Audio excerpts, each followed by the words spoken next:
On commence par les temps forts de l'actualité et cette possible bonne nouvelle dans le dossier Nord Stream 1. Les livraisons de gaz russe devraient reprendre ce jeudi. C'est en tout cas ce que croit savoir l'agence Reuters. Le gazoduc russe, qui vous le savez, est au centre de toutes les spéculations concernant son redémarrage.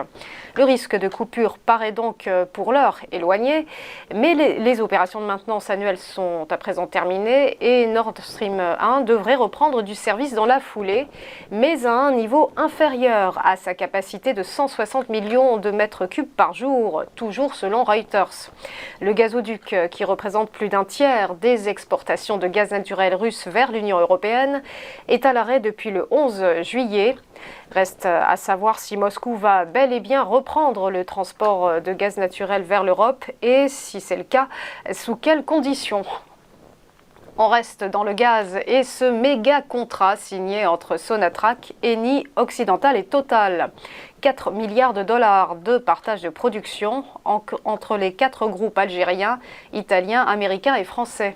Prévu sur 25 ans, ce contrat porte sur l'exploitation de gisements gaziers et pétroliers du bassin de Berkine, situé dans le sud-est de l'Algérie.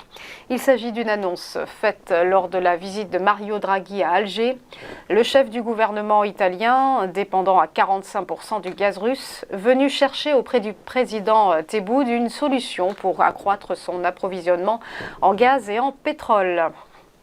Enfin, c'est un procès qui s'annonce retentissant et hors norme, celui de Twitter contre Elon Musk. Eh bien, sachez que la date est désormais connue en partie. Il se tiendra en octobre, ce procès, et durera 5 jours. Annonce faite par un juge du Delaware aux États-Unis. Au cœur du litige, vous le savez, le rachat avorté du réseau social par Elon Musk pour 44 milliards de dollars. Twitter a porté plainte mardi dernier contre le multimilliardaire pour violation de l'accord de rachat. Pour la plateforme de microblogging, il s'agit de contraindre le fondateur de Tesla à mener à bien cette acquisition. La saga se poursuit donc.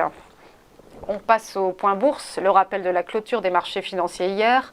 Des marchés actions européens ragaillardis par la bonne nouvelle éventuelle du redémarrage probable de Nord Stream 1. Du vert un peu partout, hausse du CAC 40 qui progressait de 1,79% et s'établit désormais à 6201 points.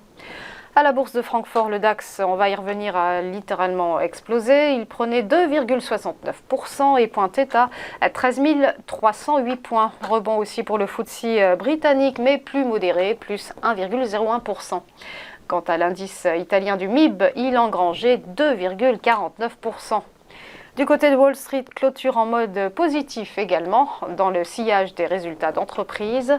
Le Dow Jones a avancé de 2,43%, le S&P 500 a grimpé de 2,75%, et tandis que le Nasdaq Composite, lui, affichait un gain de 3,11%. On va terminer par un mot du Nikkei, l'indice de Tokyo, ce matin également en grande forme. Il se hisse de 2,67%. Voilà, restez avec nous, à tout de suite pour Chronodax.